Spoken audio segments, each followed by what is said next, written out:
ثعلبہ رضی اللہ تعالیٰ عنہ، تو ان کی آنکھیں ایک عورت پر پڑ گئیں، اور وہ عورت اس وقت غسل کر رہی تھی۔ بعض کتابوں میں لکھا ہے اتنی گندی نگاہیں میں اللہ کے رسول کے چہرے پر ڈالوں گا لے جا کے، وہ کہاں گئے، انہیں گلٹی فیل ہوا جی۔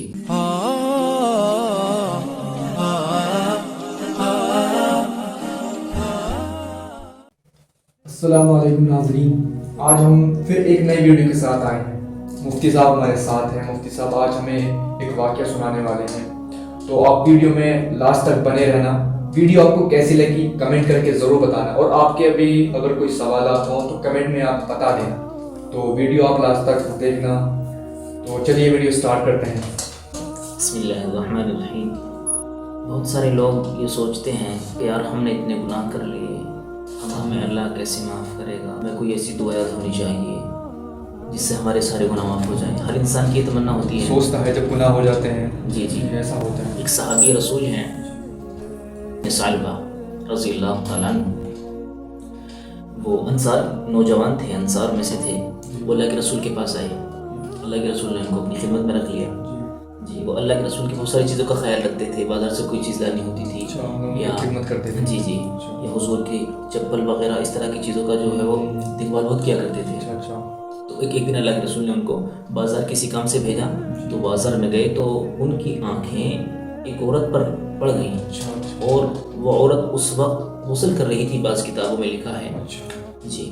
تو اب جب ان کی نظر اس عورت پہ پڑی تو انہوں نے سوچا کہ یار اتنی گندی نگاہیں میں اللہ کے رسول کے چہرے پر ڈالوں گا لے جا کے، وہ کہاں گئے، انہیں گلٹی فیل ہوا جی۔ انہیں بڑا مشکل لگا کہ نہیں میں ایسا نہیں کر سکتا۔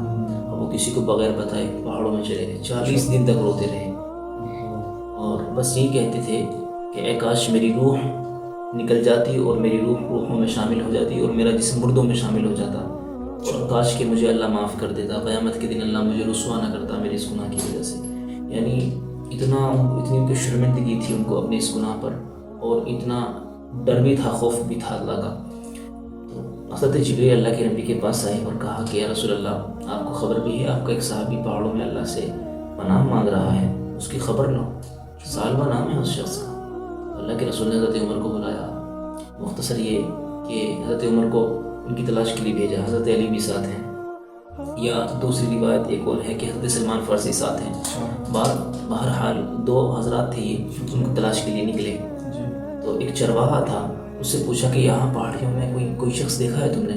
کہا ایک شخص ہے، کہا نام تو میں اس کا نہیں جانتا، البتہ وہ رات کے اندھیروں میں نکلتا ہے اور سر پہ ہاتھ رکھ کے روتا ہوا جاتا ہے اور کہتا ہے کہ اللہ بس مجھے قیامت کے دن رسوا نہ کرنا، اور یہ کہتا ہے کاش میری روح نکل جاتی اور میری روح روحوں میں شامل ہو جاتی، کاش میرا جسم مردوں میں شامل ہو جاتا اور میرا رب مجھے معاف کر دیتا۔ یہ ان کے الفاظ ہوتے ہیں۔ کہا کہ ہاں اسی شخص کی تلاش ہے۔ تو اب جب رات کے اندھیرے چھانے لگے تو حضرت ثعلبہ جو ہے وہاں سے نکلے پہاڑیوں کے درمیان سے، اور وہی آہوزاری، آنکھوں سے آنسو جاری ہیں اور زبان سے آہو بکا ہے۔ تو حضرت عمر رضی اللہ تعالیٰ عنہ فوراً آگے بڑھے اور ان کو پکڑا اور کہا کہ ثعلبہ، اللہ کے نبی نے آپ کو یاد کیا ہے۔ تو ثعلبہ رونے لگے، کیا میرے گناہ کا ان کو پتہ چل گیا؟ کہ یہ تو نہیں پتہ، لیکن ذکر آیا ہے اور آپ کی تلاش کے لیے ہمیں بھیجا ہے۔ تو انہوں نے کہا کہ عمر ایک کام کرنا کہ اللہ کے رسول کی خدمت میں مجھے اس وقت حاضر کرنا جب اللہ کے رسول نماز پڑھا رہے ہوں۔ حضرت ثعلبہ پہنچے، فجر کی نماز اللہ کے رسول پڑھا رہے تھے، تو پیچھے لے جا کے کھڑا کر دیا۔ اب جب اللہ کے رسول کی زبان سے قرآن کریم 40 دن کے بعد سنا تھا تو تاب نہ لا سکے، زمین پہ بے ہوش ہو کے گر گئے۔ سلام پھیرا، حضور نے کہا کہ عمر ثعلبہ کا کچھ پتہ چلا؟ کہ رسول اللہ پیچھے بے ہوش پڑے ہیں۔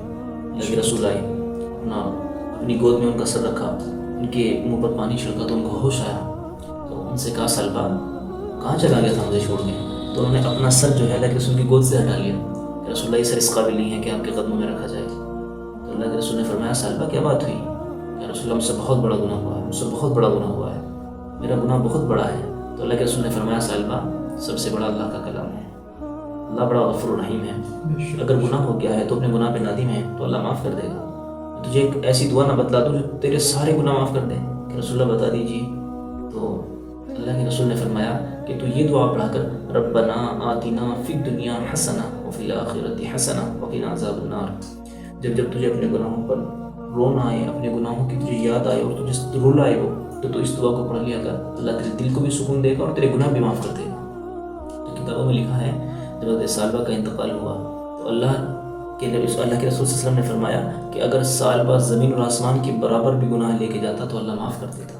یہ ایسی دعا ہے۔ تو اسی لیے دیکھیں دو چیزیں ہیں، انسان کو اپنے گناہ پر شرمندہ بھی ہونا چاہیے، گناہ ہاں اس کی جو ہے کوشش کرنی چاہیے کہ آئندہ میں اس گناہ کو نہیں کروں گا، اور جو ہوا ہے اس پر نادم بھی ہوں۔ اسی چیز کا نام توبہ ہے۔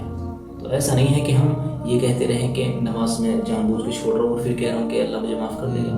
بھائی وہ حدیث بھی تو آپ پڑھیں نا، جس میں اللہ کے رسول نے فرمایا ہے کہ من ترک الصلاۃ متعمدا فقد کفر، جس نے جان بوجھ کے نماز چھوڑی گویا کہ اس نے کفر کیا۔ اور ایسے ہی قرآن کریم کے اندر جگہ جگہ جو بے نمازی لوگ ہیں یا گنہگار لوگ ہیں ان کے لیے وعیدیں ہیں۔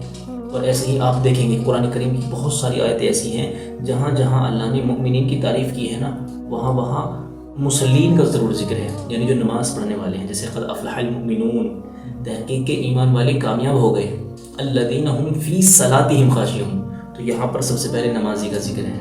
دوسری جگہ ہے قد افلح من تزکا وذکر اسم ربہ فصلی، تحقیق کے قد افلح کامیاب ہو گیا، تزکا اور اپنے آپ کا اس نے اپنے نفس کو پاکیزہ کر لیا۔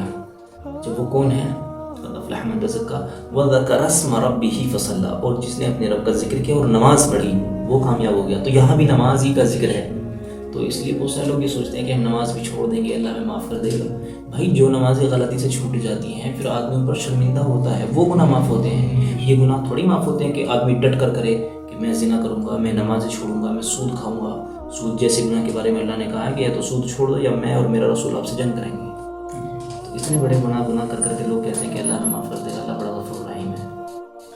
لوگ باغ اتنے گناہ کرتے ہیں، اب یہ صحابہ ایسے تھے کہ ایک گناہ پر 40 جی ہمیں اور اپنے گناہوں پہ افسوس بھی نہیں ہوتا۔ آج ہم ایسے ہو گئے ہیں، ہمیں ایک گناہ کر لے تو ہمیں افسوس بھی نہیں ہوتا۔